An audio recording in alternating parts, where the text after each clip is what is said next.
Hello all, welcome back to my channel. So today I am doing a review of an independent film called Haunters of the Silence, which was released in 2025, and it's a horror supernatural film directed by Thorsson-Heikkinen and Veleda, and it runs for 1 hour and 13 minutes. So let's check out the trailer.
So that was the trailer. Intense.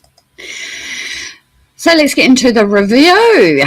So the storyline goes: in the stillness of night, a man is trapped between worlds. As darkness closes in and reality blurs, he must confront the haunters of the silence.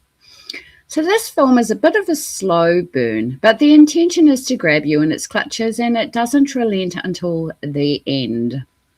If anyone knows how it feels to lose a loved one to the Grim Reaper, then you will understand the undertone of the dreaded grief that can often make the ones left behind endure the suffering until your heart and mind allow you to move on, if that's at all possible. So we watch with bated breath as Kay, played by the director himself, Tatu-Heikkinen, he's falling apart at the seams to the point that reality is ripping through his nightmares in the form of sleep paralysis. And if anybody knows how that feels, being stuck in a dream you can't escape from, knowing something is following you and you try to drag yourself along the floor, but you can't outrun the monsters, then this film will be relevant to you as it was to me, who has suffered from sleep paralysis before. So there's an overwhelming amount of tension underpinning the film and spinning it into surrealism and a warped sense of reality, like being underwater and being dragged away from the shore in a riptide, and no one comes to your rescue. I was enthralled by the images of delicate scenes of the forest and fauna, the incredible camera angles, great experimenting with colours to set the tones and the moods. It's a dark film with not much colour, which I found intriguing. The close-up shots of Kay add an ethereal feeling to the film, and the stills of such things as animal skulls, they're quite visceral and sinister, bringing to mind dark rituals and Satanism. This is also present when we see that an altar has been made for his dead wife, who is played by the director herself, Veleda Heikkinen. So when Kay receives a phone call from his dad, it changes up the story arc and adds an element of intrigue and suspense. I actually enjoyed the ambiguity of the concept of, is he dreaming? Is he lost in some type of purgatory, or is he actually dead and he doesn't know it? All great things for the viewer to ponder. So we know that Kay is having sleep paralysis because we meet the Hitman entity. That is a horrifying, shadowy figure wearing a wide-brimmed hat. Many people have reported seeing this haunting spirit that seems to follow people in their sleep. And although some people say he is a benign figure, many report him to be dangerous and that he watches you when you sleep. And if you are vulnerable, he can make your life a living hell. So this is the main antagonist in the film, and I believe the director captured the fearful nature and character of this entity very well. I also like the way that some of the story was revealed in artistically in a graphic novel type medium, as it helps to fill in some of the gaps of what we need to know in order to understand the story in more detail. So it starts out in black and white. Then halfway through, the color red becomes prominent, indicating danger or the demonic. So this is more a dystopian ghost story than an actual horror. But as we all know, there are different subgenres when it comes to the horror genre. Horror is on a spectrum. So this film managed to keep my interest the whole way through. And I think it comes down to not only the excellent cinematography and the still images, but the fact there's actually no dialogue, like hardly any dialogue, but it still manages to convey the story in a very artistic way. There are some symbolisms that thread their way through the film to keep your senses turned on, and it's easy to draw one's own conclusions as to what the symbolisms actually mean. So it's quite beautiful and creepy at the same time.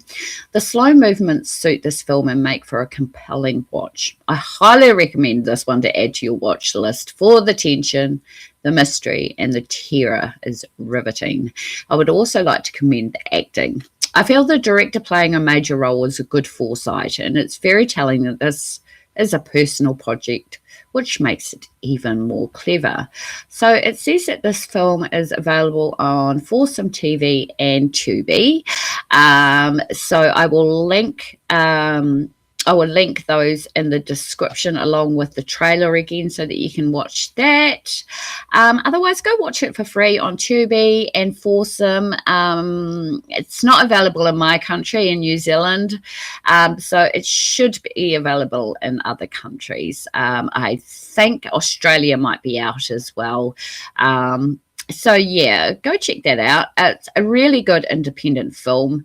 It's got some really good dark undertones that really come through. I've heard other reviewers compare it to other black and white films of this type of art house cinema.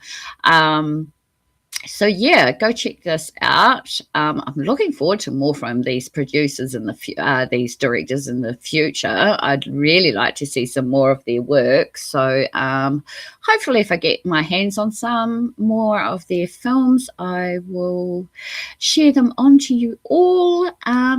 Like I said, links are in the description. So yeah, that has been my review of Haunters of the Silence. So yeah, until next time, take care out there, stay safe, and catch you next time.